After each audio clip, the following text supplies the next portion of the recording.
Welcome back student, this is the last video for this chapter. इसमें हम solids की electrical properties और mechanical properties के बारे में पढ़ेंगे। तो चलिए शुरू करते हैं।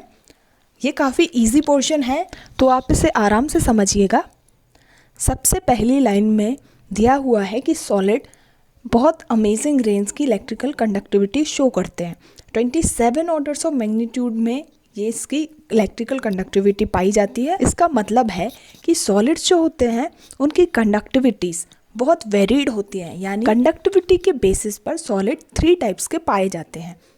कंडक्टर्स जिनकी रेंज 10⁴ टू 10⁻⁷ पर ओम पर मीटर होती है, यानी जिसकी कंडक्टिविटी 10⁴ से 10⁻⁷ तक हो उसे हम कंडक्टर कहेंगे। मेटल्स गुड कंडक्टर्स कहे जाते हैं क्योंकि उनकी कंडक्टिविटी 10⁻⁷ की रेंज में होती है। सिमिलरली इंसुलेटर्स उन्हें कहा जाता है जिनकी कंडक्टिविटी 10⁻⁻20 से 10⁻⁻10 पर ओम पर मीटर में लाई करती है। जैसा कि आप देख सकते हैं इनकी पावर नेगेटिव है, यानी एक बहुत स्मॉल नंबर है, यानी कंडक्टिविटी इनकी बहुत कम हुई, इसलिए इन्हें इंसुलेटर कहते हैं। नेक्स्ट है सेमीकंडक्टर। सेमीकंडक्टर की कंडक्टिविटी 10⁻⁻6 से 10⁻⁴ पर ओम पर मीटर होती है, यानी ये मीडियम रेंज के हैं। दैट मीन्स ये ना ही कंडक्टर की तरह बहुत ज़्यादा कंडक्ट करते हैं, ना ही इंसुलेटर की तरह बहुत कम कंडक्ट करते हैं। ये मीडियम रेंज के हैं। तो सबसे पहले हम बात करेंगे अच्छे कंडक्टर्स की, यानी मेटल्स की। तो एक कंडक्टर 2 टाइप से इलेक्ट्रिसिटी कंडक्ट करवा सकता है। वैसे 4 टाइप से करता है, पर यहाँ पे 2 दिए हैं तो हम वही पढ़ेंगे। पहला टाइप है कि वो इलेक्ट्रॉन से इलेक्ट्रिसिटी कंडक्ट कराए, और दूसरा टाइप है आयन से। आयन से तब करवाएगा जब वो आयनिक कंपाउंड होगा, और इलेक्ट्रॉन से तब जब वो मेटल होगा। ये काफ़ी इजी बातें हैं तो मैं इन्हें ज़्यादा एक्सप्लेन नहीं करूँगी, ये आपको समझ आ जानी चाहिए। ये बहुत ओबियस सी बात है और हम बचपन से पढ़ते आ रहे हैं कि मेटेलिक कंडक्टर्स इलेक्ट्रॉन से इलेक्ट्रिसिटी कंडक्ट कराते हैं।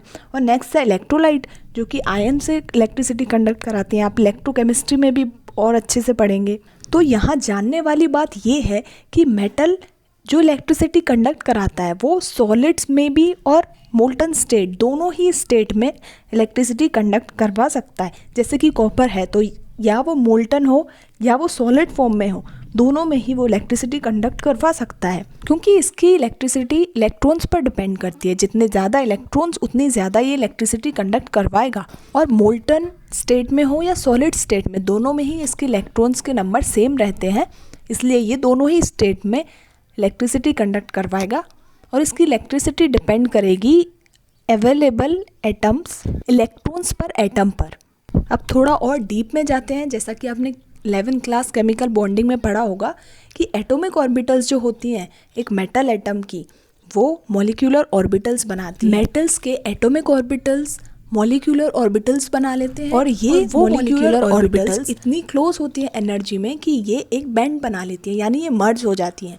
अगर ये बैंड पार्शियली फिल्ड हैं और ओवरलैप कर रहे हैं हाई एनर्जी की कंडक्शन बैंड से जो कि अनऑक्यूपाइड है, तो इलेक्ट्रिक फील्ड की प्रेजेंस में इलेक्ट्रॉन्स बहुत इजीली फ्लो कर सकते हैं। इसे और अच्छे से समझते हैं।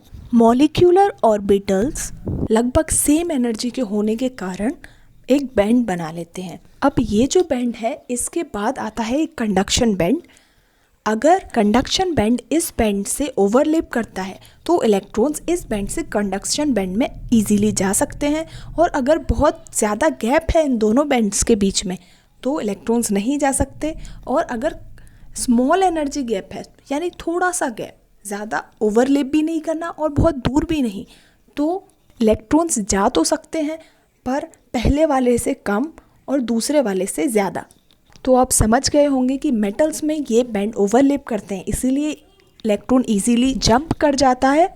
इंसुलेटर में एनर्जी गैप ज़्यादा होने की वजह से इलेक्ट्रॉन जंप नहीं कर पाते और इलेक्ट्रिसिटी कंडक्ट नहीं हो पाती। और सेमीकंडक्टर्स में स्मॉल एनर्जी गैप होने के कारण वो इलेक्ट्रॉन्स जिनकी एनर्जी इस स्मॉल एनर्जी गैप से ज़्यादा है वो जंप कर जाते हैं, और जिनकी कम है वो यहीं रह जाते हैं। दैट मीन्स ये मेटल से कम कंडक्ट करते हैं और इंसुलेटर से ज़्यादा। अब हम ये रिमेनिंग पैराग्राफ पढ़ते हैं।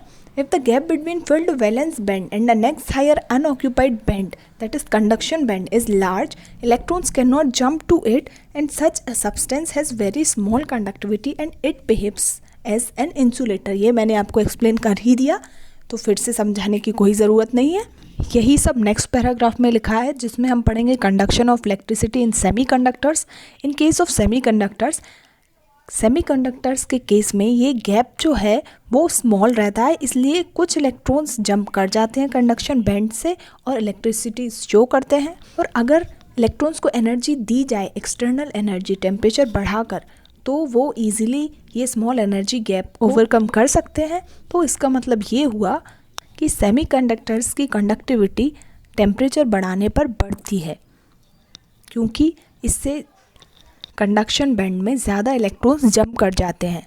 जर्मेनियम और सिलिकॉन इसी टाइप के सेमीकंडक्टर्स हैं. स्पेसिफिकली ये इंट्रिंसिक सेमीकंडक्टर्स हैं, क्योंकि इनमें कोई डोपिंग नहीं है, इनमें कोई मिक्सचर नहीं है, ये प्योर सेमीकंडक्टर है. पर दिक्कत ये है कि ये प्योर सेमीकंडक्टर यानी इंट्रिंसिक सेमीकंडक्टर, इनकी कंडक्टिविटी बहुत कम है प्रैक्टिकल यूज़ के लिए. तो इनकी कंडक्टिविटी बढ़ाने के लिए हम इनमें सुइटेबल इम्प्योरिटी डोप करते हैं और इस प्रोसेस को कहा जाता है डोपिंग. तो अब आप सोच रहे होंगे कि इम्प्योरिटी बढ़ाने से इसकी कंडक्टिविटी कैसे बढ़ेगी. तो देखिए, होता ये है कि सिलिकॉन और जर्मेनियम दोनों की वैलेंसी 4 है. तो जब सिलिकॉन एटम अपने जैसे दूसरे सिलिकॉन एटम के साथ बॉन्ड बनाएगा, तो उसके चारों ही वैलेंसी यूटिलाइज हो जाएंगी बॉन्ड बनाने में, यानी एक भी इलेक्ट्रॉन उसके पास फ्री नहीं बचेगा. और इसी वजह से इसकी कंडक्टिविटी लेस होगी, क्योंकि हमारे पास इलेक्ट्रॉन है ही नहीं कंडक्टिविटी शो कराने के लिए. लेकिन जब हम इम्प्योरिटी को इसमें ऐड करते हैं, ये इम्प्योरिटी कुछ भी नहीं हो सकती. ये एक स्पेसिफिक एटम होता है जिसकी वैलेंसी 3 हो या 5 हो. दैट मीन्स या तो वो सिलिकॉन और जर्मेनियम से इलेक्ट्रॉन रिच हो या इलेक्ट्रॉन डेफिशिएंट हो. तो क्योंकि हम इम्प्योरिटी इंट्रोड्यूस कर रहे हैं, तो ये एक डिफेक्ट ही हुआ. इसे हम इलेक्ट्रॉनिक डिफेक्ट कहेंगे. तो ध्यान से पहले मुझे सुनिए, मैं यही लिखा हुआ समझा रही हूँ. पहले आप मुझे सुनिए, उसके बाद आप जब इसे रीड करेंगे तो आपके हर एक लाइन क्लियर हो जाएगी. शुरू करते हैं इलेक्ट्रॉन रिच इम्प्योरिटीज से. तो इलेक्ट्रॉन रिच इम्प्योरिटी कौन सी कहलाएंगी? जिनकी वैलेंसी 5 होगी, जिनके आउटर मोस्ट ऑर्बिटल में 5 इलेक्ट्रॉन्स होंगे. और ये किस ग्रुप में पाए जाते हैं? ये पाए जाते हैं ग्रुप 15 में.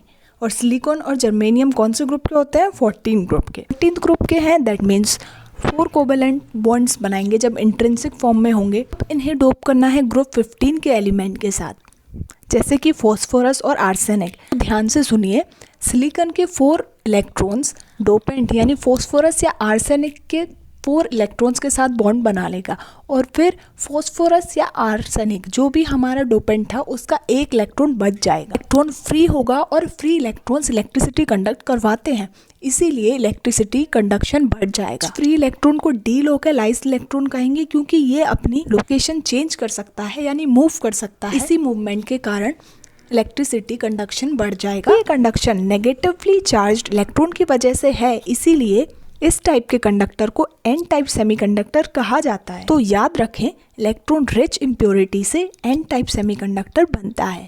अब पढ़ते हैं इलेक्ट्रॉन डेफिसिट इम्प्योरिटीज़. इसके बाद हम दोनों को रिवाइज करेंगे. तो आपको पता ही है कि डेफिसिट इम्प्योरिटीज़ के लिए हम ग्रुप 13 के एलिमेंट को लेंगे, जैसे कि बोरोन, एल्यूमिनियम या गैलियम के पास सिर्फ 3 वैलेंस इलेक्ट्रॉन्स हैं. क्या होगा कि ये 3 इलेक्ट्रॉन्स सिलिकॉन के 3 इलेक्ट्रॉन्स के साथ पेयर कर लेंगे. सिलिकॉन का 1 इलेक्ट्रॉन अनपेयर्ड रह जाएगा, इसके साथ वाला इलेक्ट्रॉन मिसिंग रहेगा, और इसी की वजह से एक इलेक्ट्रॉन होल या इलेक्ट्रॉन वैकेंसी प्रोड्यूस होगी.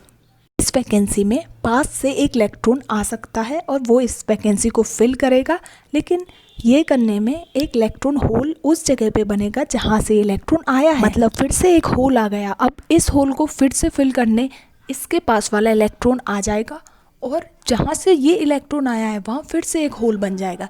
इस तरह इलेक्ट्रॉन मूव करते जाएंगे. तो जब ऐसा सेमीकंडक्टर आइसोलेट रखा होगा, तो रैंडमली उसके इलेक्ट्रॉन्स मूव करते जाएंगे और फिल करते जाएंगे इलेक्ट्रॉन होल्स को. और जब ये इलेक्ट्रिक फील्ड के इन्फ्लुएंस में आएंगे, तो इलेक्ट्रॉन्स पॉजिटिवली चार्ज प्लेट के पास जाएंगे, electron holes negatively charged plate के पास जाएंगे.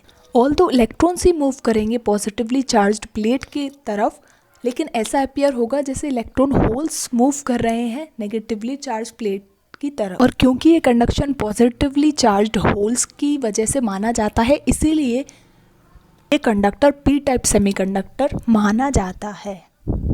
इंट्रिंसिक सेमीकंडक्टर वो होते हैं जिनमें कोई इम्प्योरिटी नहीं होती, यानी जो प्योर होते हैं। सिलिकॉन और जर्मेनियम प्योर इंट्रिंसिक सेमीकंडक्टर कहलाए जाते हैं। इनके साथ प्रॉब्लम ये होती है कि ये बहुत कम इलेक्ट्रिसिटी कंडक्ट करवाते हैं, इसीलिए हम इनमें इम्प्योरिटी ऐड करके इनकी कंडक्टिविटी को बढ़ाते हैं। अब ये इम्प्योरिटी दो टाइप की हो सकती है। पहली कि उन एलिमेंट्स को इसमें डोप किया जाए जिनकी वैलेंसी 3 हो, या फिर उन एलिमेंट्स को जिनकी वैलेंसी 5 हो। इलेक्ट्रॉन रिच इम्प्योरिटी डोप की जाती है, तब एन टाइप सेमीकंडक्टर बनता है, क्योंकि इसमें हमें एक फ्री इलेक्ट्रॉन मिलता है। डोपेंट के 4 इलेक्ट्रॉन सिलिकॉन के 4 इलेक्ट्रॉन से कोवेलेंट बॉन्ड बनाते हैं और एक इलेक्ट्रॉन बचता है जो कि फ्री होता है और वो डीलोकलाइज इलेक्ट्रॉन कहलाता है। ये इलेक्ट्रॉन कंडक्टिविटी बढ़ाता है क्योंकि इलेक्ट्रॉन नेगेटिवली चार्ज होता है और इलेक्ट्रॉन की वजह से कंडक्टिविटी बढ़ी है, इसीलिए इस कंडक्टर को एन टाइप सेमीकंडक्टर कहा जाता है। अब बात करते हैं पी टाइप सेमीकंडक्टर की। तो इसमें डोपेंट 13 ग्रुप एलिमेंट होता है, इसकी वैलेंसी 3 होती है। ये 3 इलेक्ट्रॉन्स सिलिकॉन के 3 इलेक्ट्रॉन के साथ कोवेलेंट बॉन्ड बनाएंगे और बचा हुआ सिलिकॉन का एक एटम अनपेयर्ड रह जाएगा और उसके साथ रहेगा एक इलेक्ट्रॉन होल।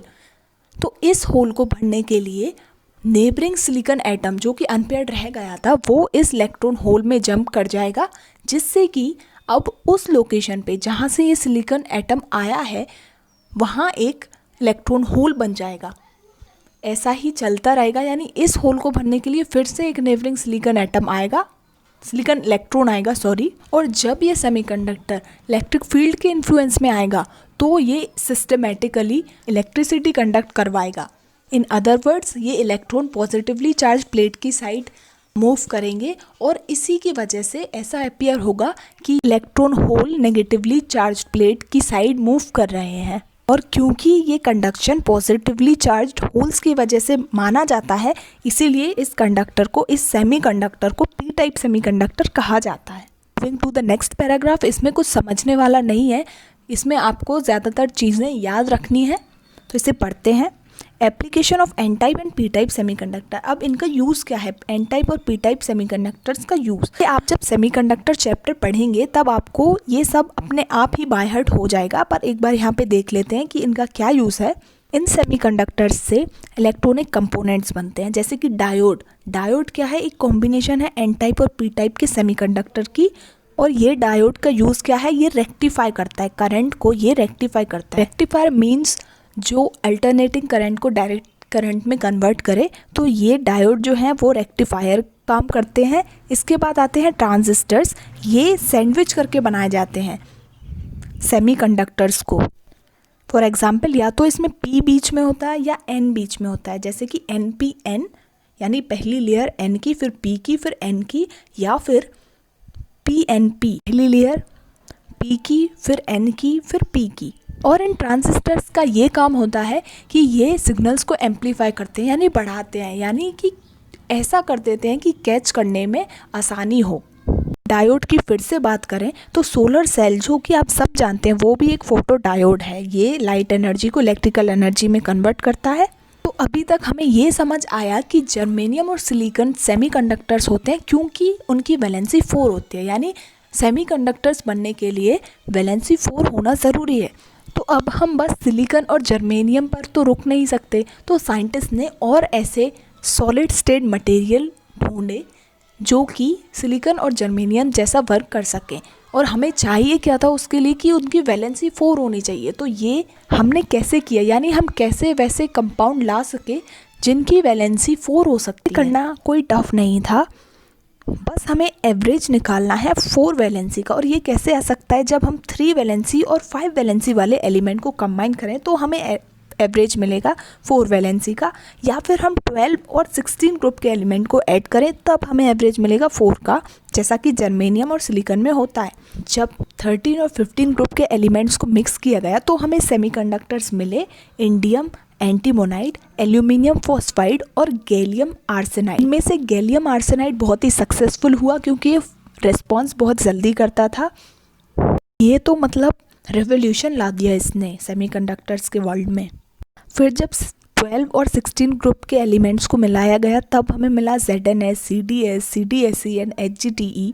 इनमें एक एलिमेंट 12 ग्रुप का लिया है, इसीलिए ये कंपाउंड कम्प्लीटली या परफेक्टली कोवेलेंट नहीं थे, ये आयनिक कैरेक्टर ही शो करते थे और ये डिपेंड करता इनकी इलेक्ट्रोनेगेटिविटीज़ पर कि ये कितने आयोनिक होंगे और कितने कोवेलेंट। अगर आपको ये समझ नहीं आया तो आप बिल्कुल चिंता ना करें, ये कोई टफ चीज़ नहीं है और या फिर ये और बहुत ज़्यादा ध्यान देने वाली भी नहीं। अब बात करते हैं ट्रांजिशन मेटल्स की, ऑक्साइड्स की।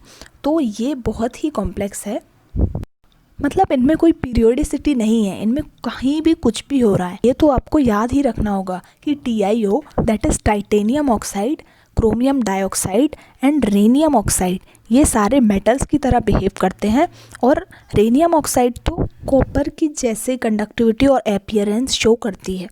और फिर बात करते हैं vanadium oxide, vanadium dioxide, vanadium trioxide और टाइटेनियम ट्राइऑक्साइड ये सारे मेटेलिक हैं या इंसुलेटिंग, ये टेम्परेचर पर डिपेंड करता है। तक हमने क्या देखा, कंडक्टिविटीज़ के बारे में हमने पढ़ा कि मेटल्स की कंडक्टिविटी किस रेंज में होती है, सेमीकंडक्टर्स की, फिर इंसुलेटर्स की और इनके बैंड्स के बारे में पढ़ा। बाद हमने डीपली पढ़ा सेमीकंडक्टर्स को, एन टाइप और पी टाइप मैंने 2 बार बता दिए। उसके बाद कुछ और सेमीकंडक्टर्स के बारे में पढ़ा जो कि 13 ग्रुप और 15 को कंबाइन करके बनाए और 12 और 16 ग्रुप को कंबाइन करके बनाए। उसके बाद हमने पढ़ा ट्रांजिशन मेटल ऑक्साइड्स के बारे में। इसमें हमने देखा कि रेनियम ऑक्साइड मेटेलिक कॉपर की तरह बिहेव करती है, बाकी वेनेडियम की ऑक्साइड्स और टाइटेनियम की ट्राई ऑक्साइड ये टेम्परेचर पर डिपेंड करती हैं कंडक्टिविटी के मैटर में। अब हम बढ़ते हैं चैप्टर के लास्ट टॉपिक की तरफ जो कि है मैग्नेटिक प्रॉपर्टीज़। सबसे पहले हम पता करते हैं कि मेटल में मैग्नेटिक प्रॉपर्टीज़ आई कहाँ से। तो ध्यान से सुनिए, एक इलेक्ट्रॉन न्यूक्लियस के अराउंड रिवॉल्व करता है और ये स्पिन भी करता है अपने ही एक्सिस पर, इसी वजह से इसमें मैग्नेटिक मोमेंट होता है। मैग्नेटिक मोमेंट होने की वजह से ये एक टाइनी मैग्नेट की तरह बिहेव करता है। अब क्योंकि एक इलेक्ट्रॉन मैग्नेट की तरह बिहेव करता है तो एटम भी मैग्नेटिक प्रॉपर्टी शो करता है और इसकी वजह से हर एक सब्सटेंस इस यूनिवर्स में मैग्नेटिक प्रॉपर्टी शो करता है। एक बार इसे रीड करते हैं। Every substance has some magnetic properties associated with it. The origin of this properties lies in the electrons. Each electron in an atom behaves like a tiny magnet. Its magnetic moment originates from 2 types of motions: its orbital motion around the nucleus and its spin around its own axis. अब क्योंकि एक electron charge particle होता है और charge particle का revolve करना loop of current के बराबर माना जाता है, तो इसमें मैग्नेटिक मोमेंट होगा ही, क्योंकि करंट से मैग्नेटिक फील्ड्स बनती हैं।